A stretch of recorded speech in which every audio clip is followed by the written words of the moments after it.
Live from Denver, Colorado, this is Before the Chop, the morning show for barbers.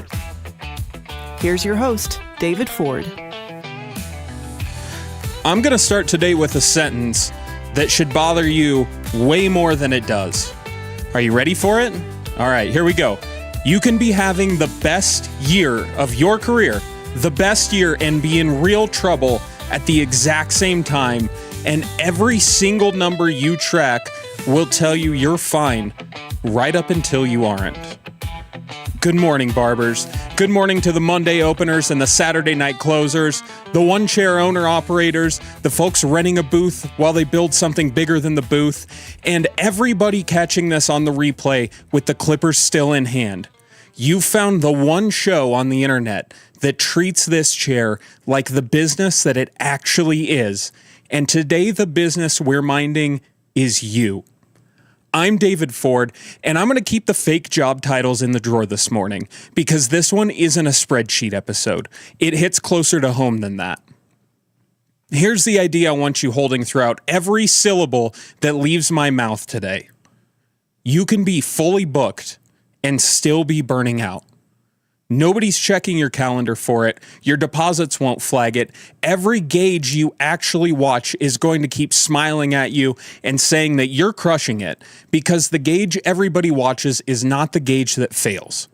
We've brushed against this before on the show, by the way. You might remember the 9 Hats episode where I told you that burnout rarely comes from the craft. It comes from the invisible jobs stacked on top of it.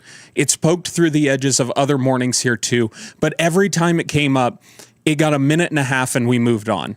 Today it gets the entire show because self-care and work-life balance are not the soft side of this trade. They're what keep you behind the chair on the long haul, long enough to enjoy everything else that we build here. This is my promise to you today. By the end of this morning, you'll have a way to check the gauge that does fail, the one with no number on it, in your own week in about 30 seconds before it costs you something you can't book your way back. We'll do the Mindset Minute first, as always. Then I'm going to explain this whole thing through one tool you already own, the pair of clippers in your hand, every single day, because they fail the exact same way a burned out barber does. And once you see it in the tool, you will not be able to unsee it in yourself. Anything comes up today, the chat's open all show, and so is mailitbeforethechop.com. One idea this morning. Here it is.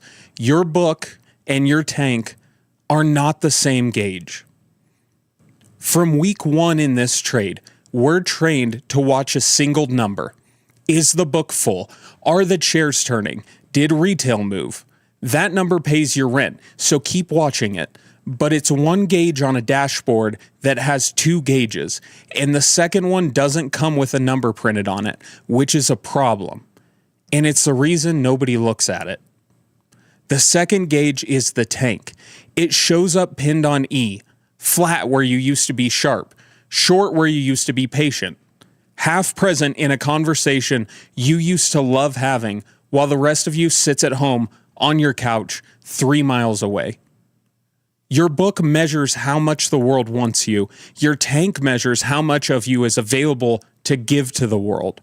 2 different readings. Only one of them actually shows up in an app, but it cuts the other way too.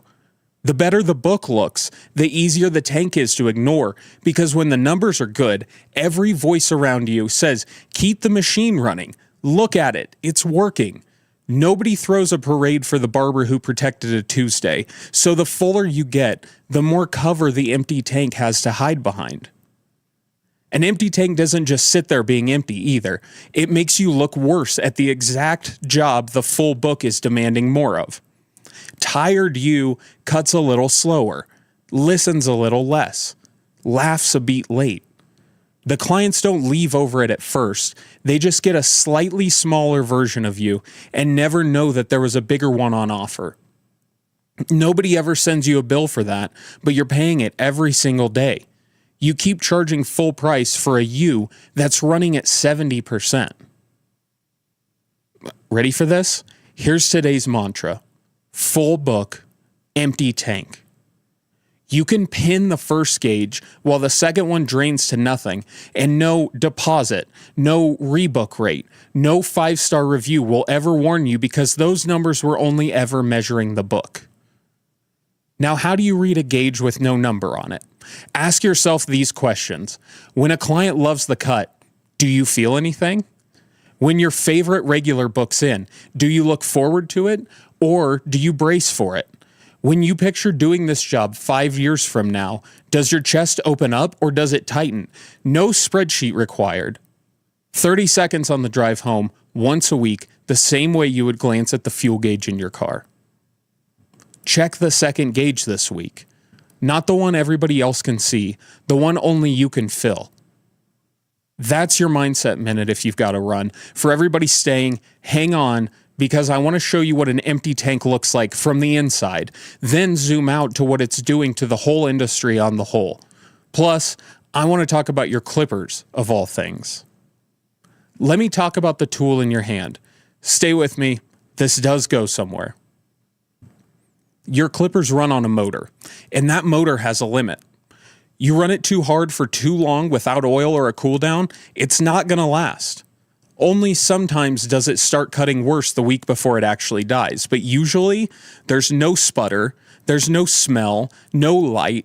It sounds completely normal right up until the moment that it doesn't. Then it's just gone. Mid-fade, client's in the chair, and you're standing there flipping the switch like that's going to bring it back. But how did you not see that coming? You didn't see it because there was nothing to see. It ran perfectly the whole way down. That's the same as burnout. It's not a slow fade that you hear coming. There's no warning light. It's just like normal, gone. You oil those clippers every single day. You brush them out. You let them cool and you rotate a backup pair in the second one starts running hot. Because you know exactly what happens to a tool you run into the ground, and you refuse to let it happen to a $200 machine. You give your clippers a maintenance schedule you've never once given yourself. Let's define the thing, because the word burnout gets thrown around so loosely now that it's basically wallpaper. People say it when they mean that they've had a long week. That's not this. It's finishing a cut you're proud of, the kind that 2 years ago would have had you sneaking looks at it all afternoon and feeling nothing when the client lights up about their hair. It's snapping at a coworker over a broom in July that when it didn't bother you in January. It's seeing your favorite regular's name on the book and feeling your stomach drop, not because of him, but because of you know he deserves the full version of you.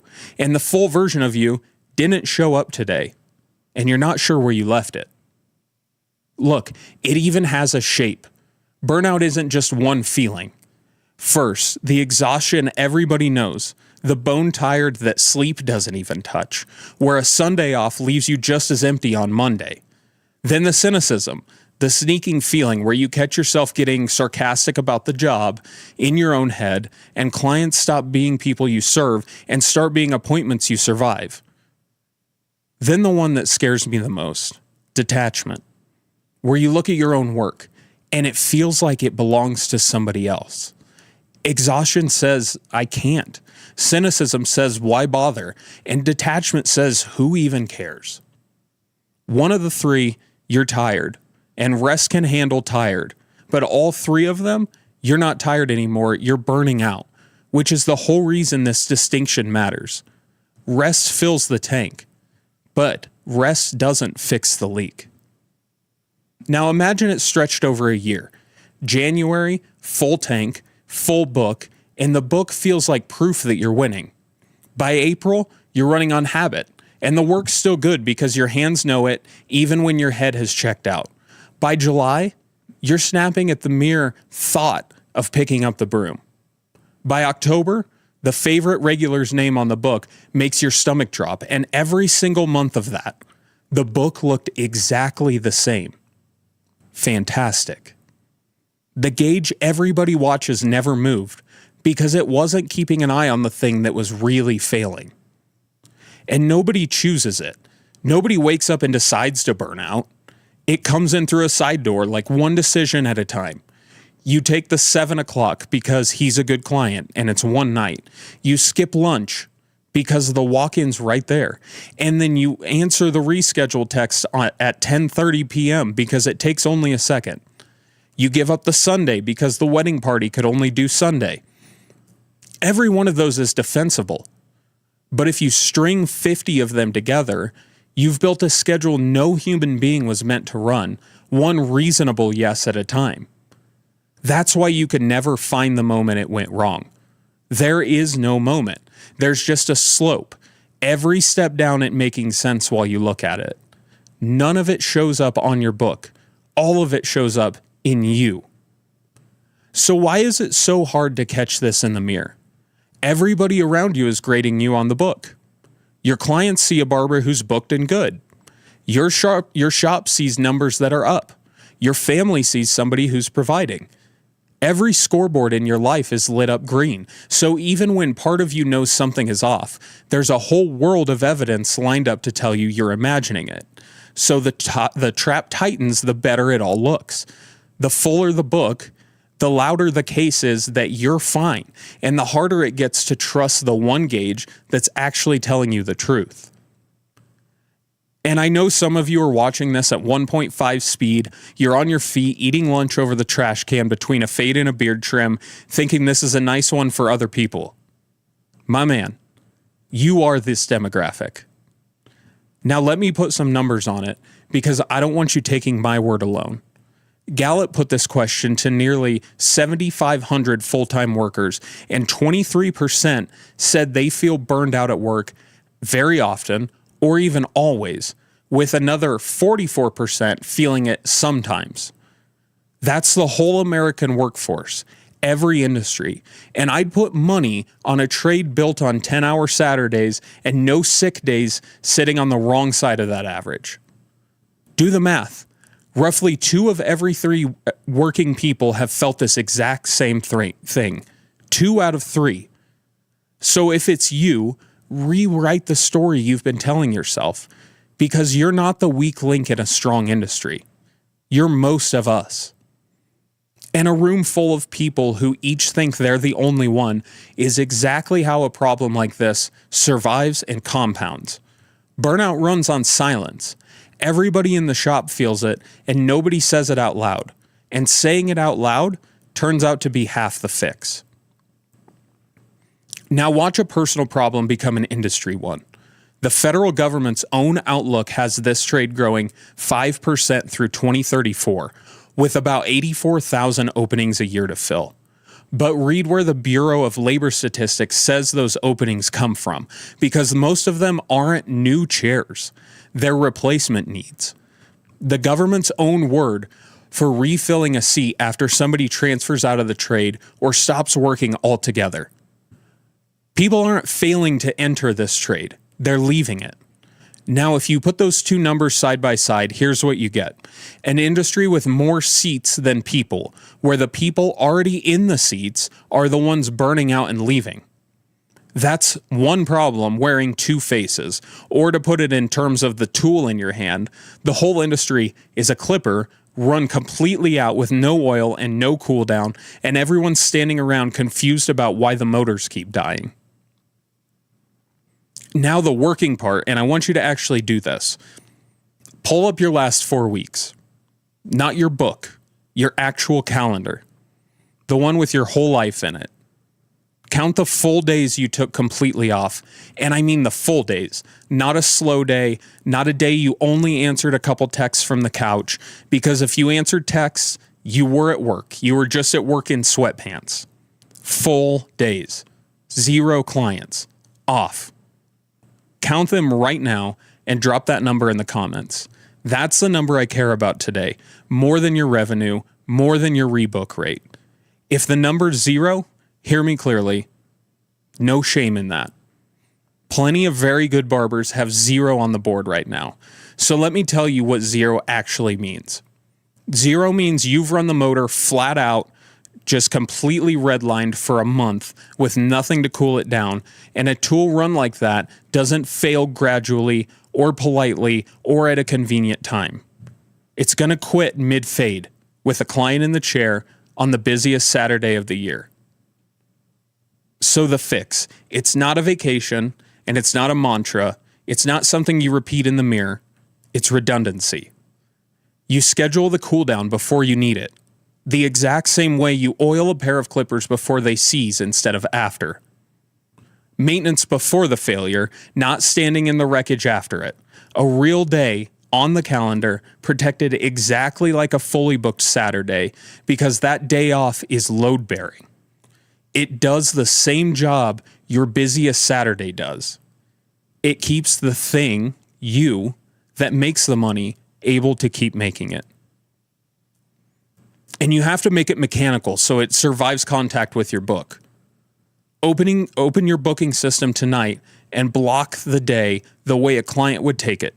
Full day, marked busy, no gaps for a booking to sneak in, because a day off that only lives in your head is the first thing you sell the second somebody asks nicely.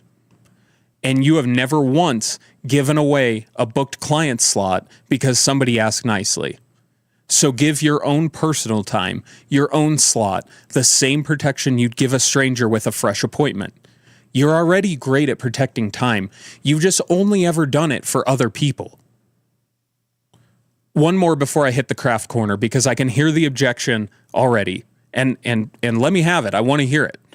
Dave, I can't afford a day off. I'm going to say this with love today. You'd never say that about your clippers. You rest them, you rotate them, you let them cool, because you know a motor run completely redlined, flat out, with no downtime seizes mid-fade and takes a whole Saturday down with it. You already gave a $200 machine the deal that you won't give yourself. Craft corner, because a mindset with no technique bolted onto it is just a nice thought that I had in the shower once while I was thinking about this show. You won't fix a motor that you've run hot all year with a vacation twice a year. 2 weeks in July doesn't undo 50 weeks of redline. You need small things built into the actual workday that start this week. I've got them for you here today, all free, combined cost $0, cheapest equipment segment in this show's history.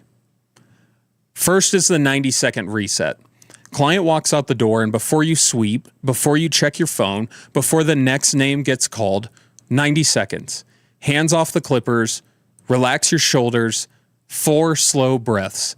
It sounds too small to matter, so let me tell you what it's for. It's not for recovering from your day. Nothing recovers a day in 90 seconds, but it's for the stacking. Every client leaves a little emotional residue all day long. The guy who trauma dumped for 40 minutes, the kid who wouldn't sit still, the no-show that wrecked your rhythm. Carry each one into the next appointment, and by 3 o'clock, you're cutting hair on fumes, wearing every client since 9 o'clock. The reset is you wiping down the chair between clients, except the chair this time is you. The next one is physical. Rotate your stance on purpose. Same weight on the same hip, same shoulder pinned at the same angle, 8 hours a day is its own version of running the motor hot. And your body fails the same way a clipper does. It feels fine. Then one morning, you wake up at 35 with a back that feels like it needs to file a formal complaint every time you bend for a dropped comb. 2 minutes an hour. Shift your base, roll the wrists, drop the shoulders, stretch. Boring, tiny, and it compounds in your favor at the exact rate skipping it compounds against you.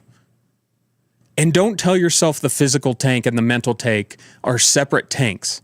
They drain into each other all day.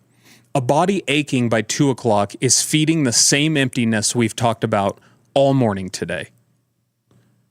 Lastly, the one that changes your client relationships, not just your body.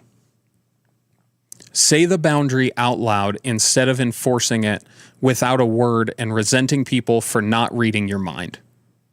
Once in a while, with the right client, say this: give me 5 minutes before we can start so that I can actually be present for you today. That's not unprofessional. That's a professional telling the truth about what his best work costs. And here's what I've come to believe. Clients don't lose respect when you say this.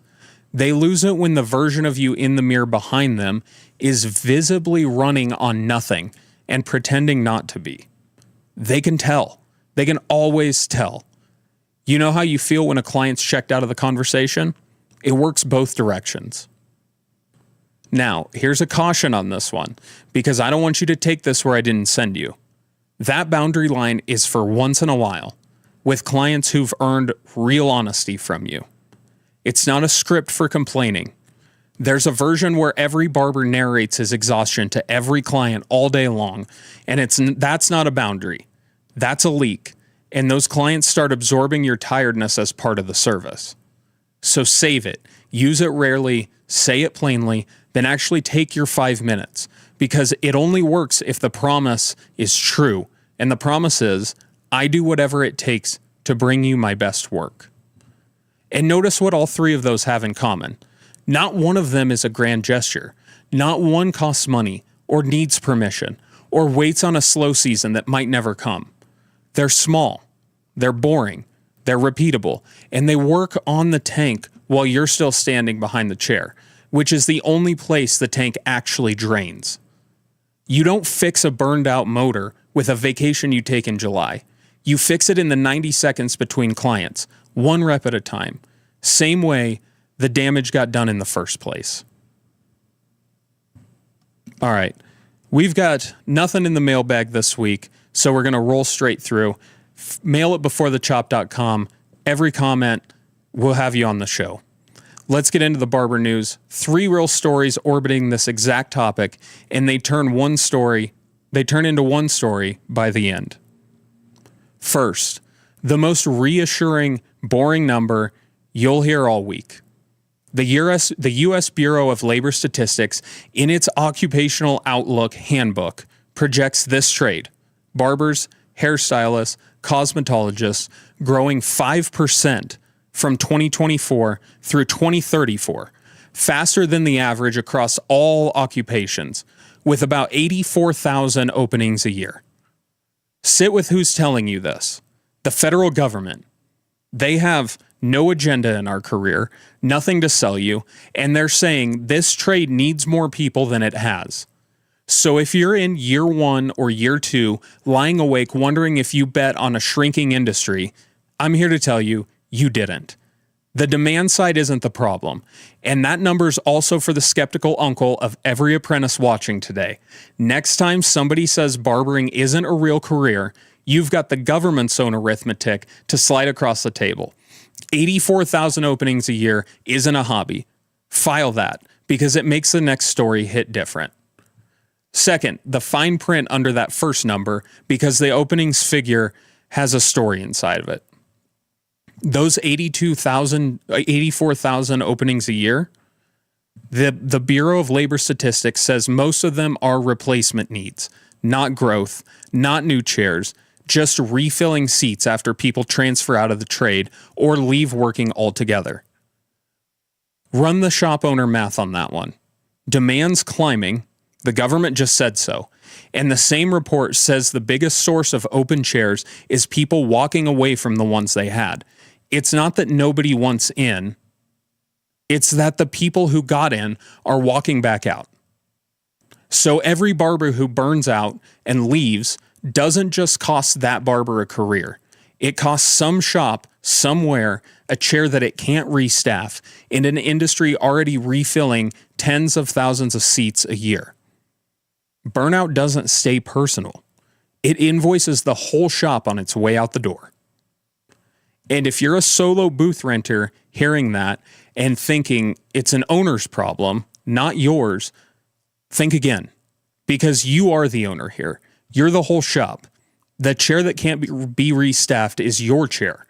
Nobody is building you a culture or protecting your autonomy or scheduling your cool down. That's the freedom and the trap of renting a booth in the same breath. The only person who can engineer this for you is you. Third, and this one matters for what it rules out. There's a peer-reviewed review on emotional labor in hair and beauty work, and it keeps landing on the same conclusion. The real predictors of who burns out and leaves are workplace culture, autonomy, and whether people feel supported. Not toughness, not who was built for the industry, conditions, not character. And if you own a shop, or if you plan to, that's the best news in this whole episode today, because you can't fix somebody else's character. But culture and autonomy and support are things a shop can build on purpose. They can build them on a whiteboard. They can build them starting today.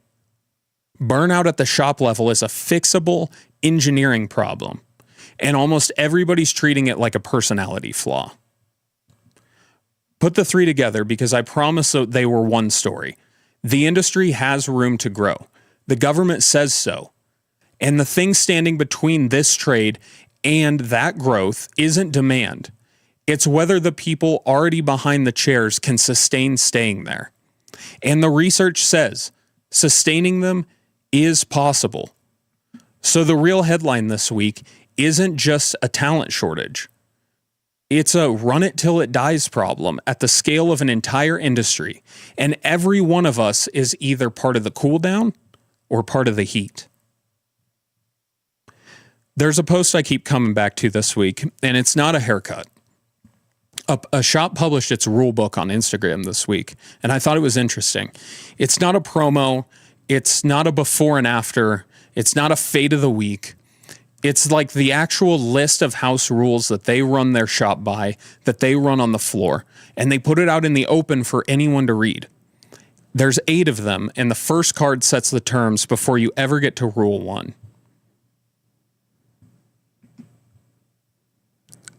So here it says, 8 rules in our barbershop. The culture's written down. It's not left to leak. This is Theo Rawady. He posted on Instagram on the 10th of this month, and I'll be straight about what I'm not sure of here. The post doesn't say whether Theo owns the place, whether he runs it, or just cuts in it. So I'm not going to hand the man a title that he didn't claim, but what I can read is the list, and it's worth your 2 minutes. The title card calls them non-negotiable rules that set the standard of behavior in our space. Then 8 cards. Be on time. Greet everyone. Keep standards under pressure. Clean everything. See it and sort it. No negative self-talk or gossip. Back your team. And no swearing. Read that back and notice what isn't on it. Not one of those 8 is about hair. Nobody wrote down, blend your fades, or check your lineup. Every rule is about how you carry yourself in the room. And that's the whole play, because the stuff that actually decides whether a shop is a place people want to spend their day almost never gets written down. It lives in the owner's head and it leaks out sideways, and a new hire spends 6 months guessing at it. What they did here is drag that invisible standard onto a card a first-day apprentice can read. So they actually know what good looks like before they've swept a single clipping of hair off the floor. Now, do I buy all 8? Most of them, yes. A couple are load-bearing, and a couple read a little like poster talk. No swearing in a barbershop is a rule that I would want to watch get enforced before I actually believe it. Because a rule your own floor breaks by Tuesday isn't a standard, it's just wall art. But that 4th card I would hang over my own station, actually. It says speed is earned, do the reps slow, build speed over time. That one rhymes with everything I've been saying today.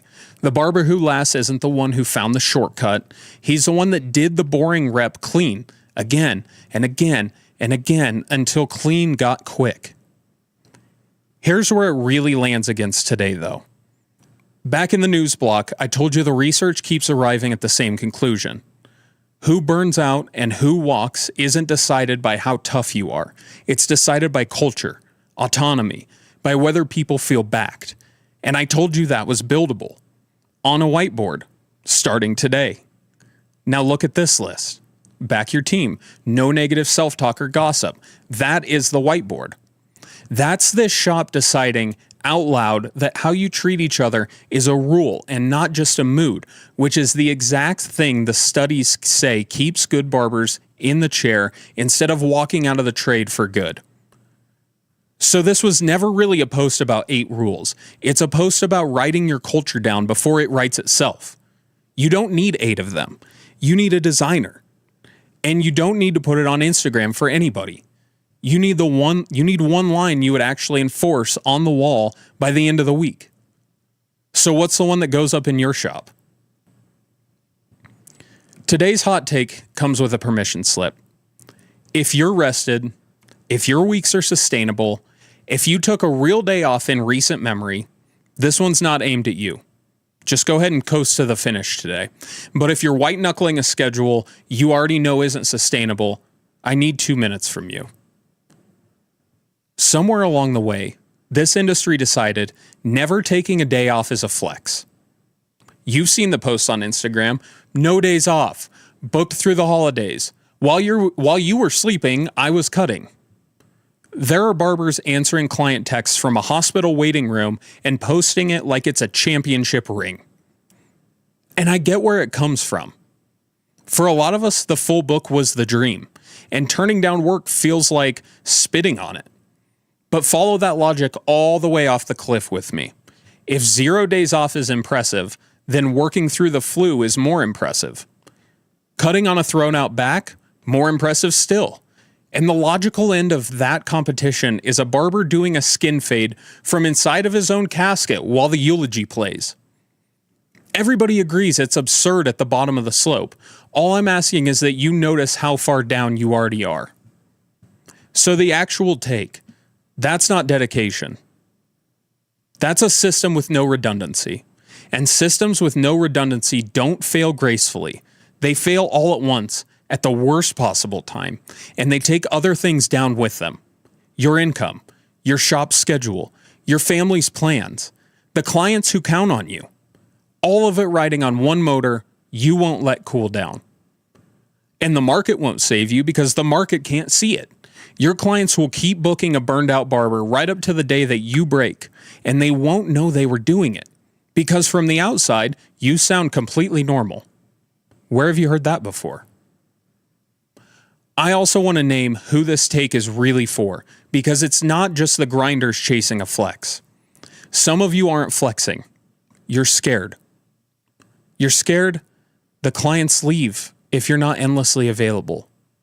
You're scared that the book you spent years building evaporates the first Tuesday you protect. Let me tell you what happens when a good barber sets a real schedule, because I've watched it more than once. The clients who value you adjust their week to yours. They already do it for their dentist, their mechanic, every restaurant they love. The only clients you lose to a day off are the ones who are only ever loyal to your availability. And you are never keeping those anyway, not at a price that you can live on. And the fear never mentions this part.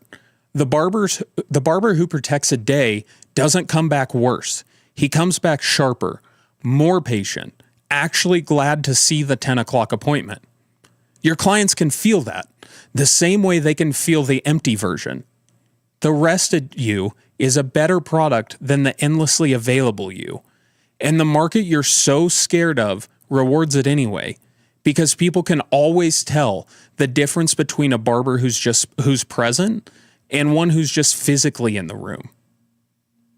So it comes down to a binary. And I've looked hard for the third option, and there just simply isn't one. Either you build a real day off into your week on purpose before you need it, or your body and your business build one for you on their schedule without asking, and their version costs a lot more than yours. 2 doors. Pick the cheap one. Last thing before we land the plane today. I want to see something in the comments, and I want the real answer, not the edited one. The last thing you canceled on yourself to fit a client in. The workout, the dinner, the kids' game, the sleep. Put it in the comments. Not so I can judge you, but because I bet most of you have never said it out loud, and this is a decent place to start. This morning, I showed you a pair of clippers that run perfect, right up until the morning they don't, and a barber who looks exactly the same from the outside. I hope by now it's landed that the Clippers were never really the story.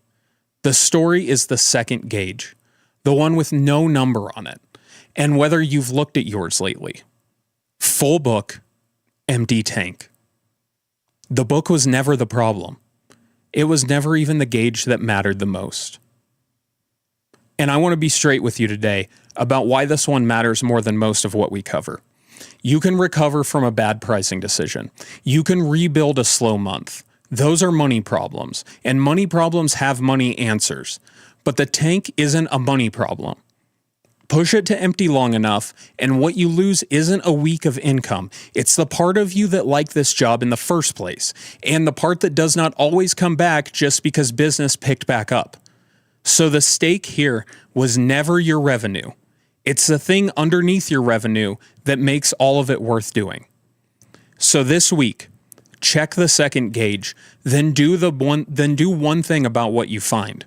On one real day, on the calendar, protected like a Saturday, booked into the system tonight before the week gets a vote. And if a name came to mind while you watch this, some barber you know who hasn't taken a real day off in longer than they'd care to admit, send them this episode. Not to call them out, but because you'd rather they hear it from you than from the actual failure.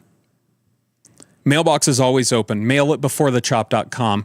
We're live here every Monday, 11:30 Mountain, 1:30 Eastern. And the main segment and the Mindset Minute drop as their own videos right here if you want either on its own. Hit subscribe so it's waiting for you. Next week, we're going to open the trust ledger. Every client in your chair is keeping a running account on you. 4 different kinds of trusts, deposits, and withdrawals on every single visit, and most barbers never look at the balance. It gets stacked slow over years and lost in one decision. So if today was about protecting the barber, next week is about protecting the book. And down the road, we're coming back to today's thread because around year 5, burnout stops being occasional and starts having a name. That one's going to get its own episode. Thank you for watching. I'm David Ford. This is Before the Chop. Get behind the chair, chop some hair, and go crush it.